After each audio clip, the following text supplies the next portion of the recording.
Good morning, guys. Good morning. Today I'm going to be talking more about my whole eternity concept. But before I go into more of what I think about that, I think we should see what our definitions of eternity are. Bye.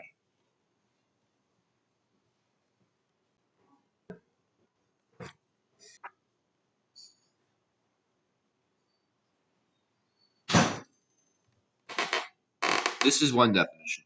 Eternity, in common parlance, means infinite time that never ends, or the quality, condition, or fact of being everlasting or eternal. Okay, my definition is a little bit different. My definition is this. How do I put this?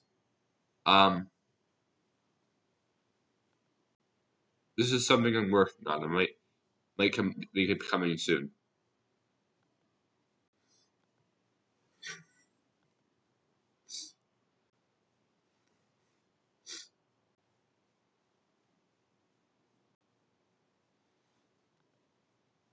So we have our existence, right? This is our existence, and then we have something outside of our existence. This space here, this concept that there is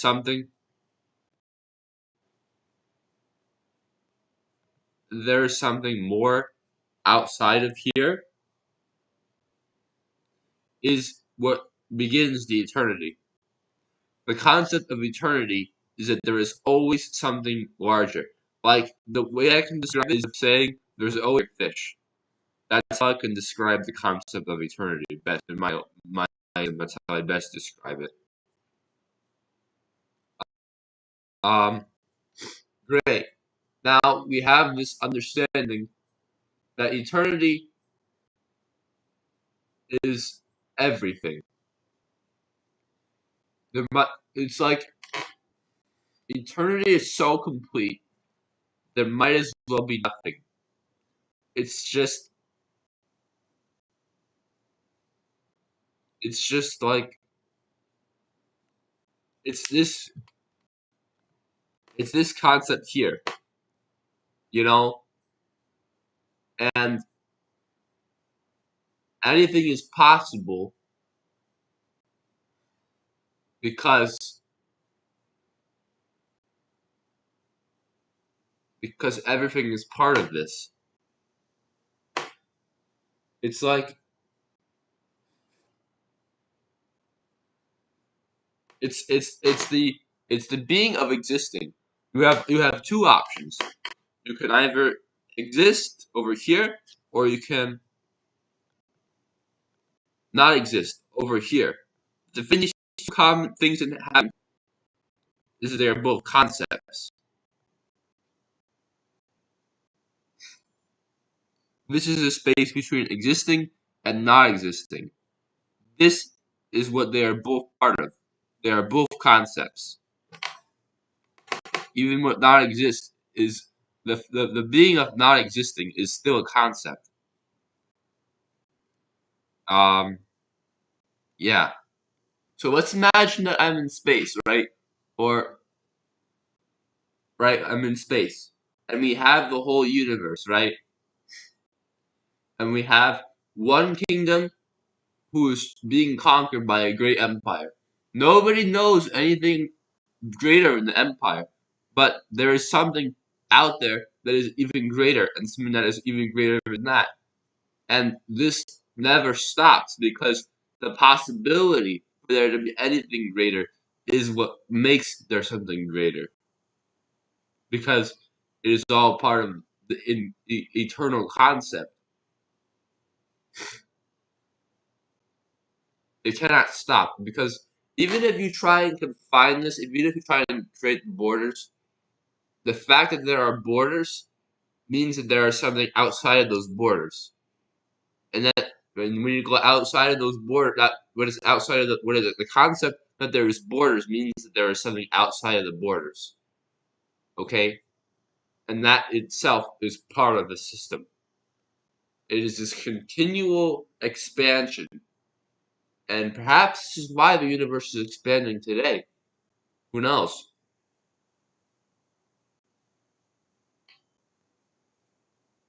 Remember, there is no limit to what can be.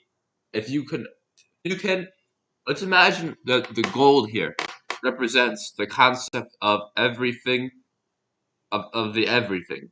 Everything that exists and everything that does not exist and everything possible. Let's imagine that we can consume all of eternity into one small capsule here, right? But guess what? The fact that it has limits means that there is somewhere where it does not go. And therefore, that is something that exists or does not exist. And therefore, it's a continuation of eternity. This is how it works. So it's a cycle.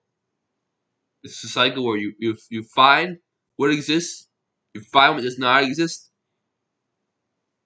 you try and put limits around what exists and say what is outside does not exist. But then what actually ends up happening is the concept of something not existing is a concept. Therefore, it all becomes part of the greater eternity.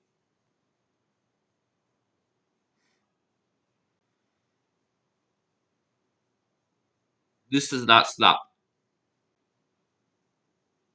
But then within this we have different parts of the eternity per se. There are different parts of eternity. And this is true. The eternity is true because I know that, for example, what if I'm not strong enough to get a soul, right? Well, guess what?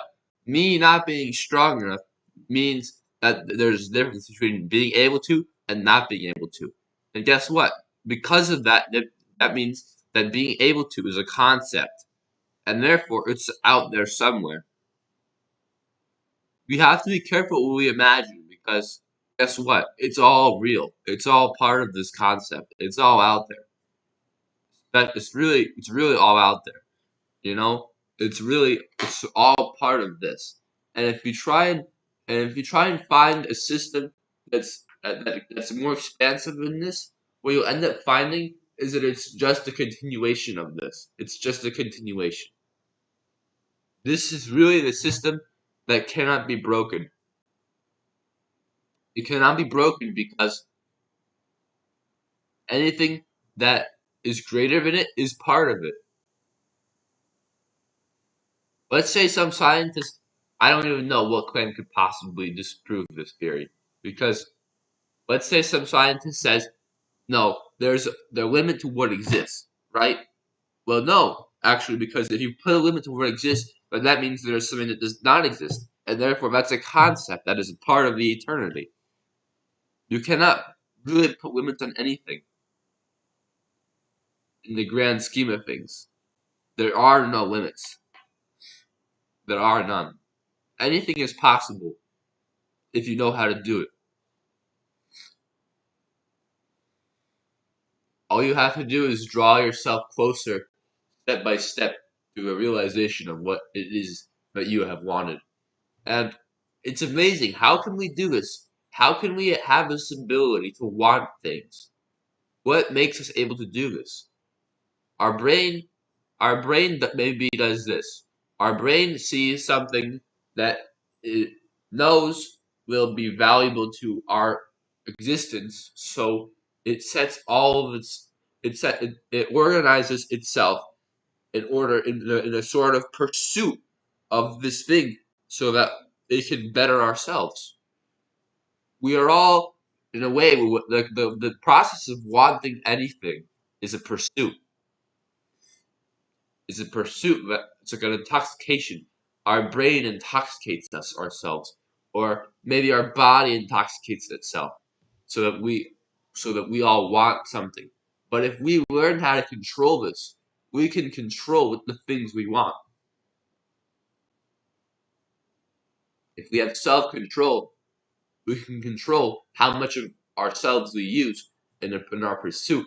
If we have self-control, we can begin to realize all the possibilities of the universe and utilize the possibility of of this imagining that there is just this soup, this cosmic soup that is the gold, that is everything that can exist, that is also what is here and what is not here, and that it is all connected. And then find the part of all of it that we want, because believe me, there's a separate part. There is the concept. The concept is part of it. It exists in there. You have to find that sort of existence the way you imagine it and specify, and then you have to pull yourself closer. You have to work every day imagining yourself, imagining the space between you and that thing shrinking. And I work every day by posting a YouTube video. And I know that I have chosen to organize my life around days, which when you think about this concept, you just realize how much time is an illusion, and that time is something created by um or something created by a lack of but like I think it was Arnold Schwarzenegger who said time is an illusion and life is a magician. I think that's really how it works. But if we could find a way to to have eternal life, then we would not have to worry about time anymore, and we would just all we would have be able to do is just focus all of our eternity in projection towards um the thing we want. And guess what? I believe that it is possible to live eternally, because the concept of living eternally is part of the eternity. Is part. It's not. It's not. It's not based on time. It's based on space. Time is not part of this. Is a construct. Time is part of this, but it's not all of this. Even if you get rid of time, time will still be part of this for somebody. Because even if something does not exist anymore, it is in the concept, it is in the position of extinction. And extinction is a concept. Therefore, it is part of this. All I can say is begin to understand all of this and create a safe space for yourself. Imagine that through all of the soup of everything that you don't want and all of these things, that what you do want, and everything else goes away, and this tunnel, this sort of tunnel, the lights, you sort of start to see the light there, and you just pull on it. I call it benevolence. I call benevolence my concept of finding the light through all of the darkness, and being and that and guess what? Darkness doesn't necessarily mean bad things, because dark can be good too. Dark can be good. Light can be bad. It's all about what it is that you want. It's all subjective. The every aspect of human pursuit of anything is subjective.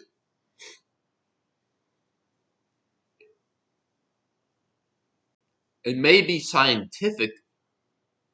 It might be possible that if you are alive, your body wants to continue to live because that's its function. But it is possible to over command the body with the mind. It is possible to follow the aspirations of the soul and the mind over that of the body. Ultimately, I'd say that I choose a subjective life where I follow the things I want in the daily process of my life. And yes, it would be great to live eternally. I believe I can do it. I believe I can actually live forever now. I should live forever because I want to live forever. Yes, I will live forever. Whether you want to live forever or not is up to you.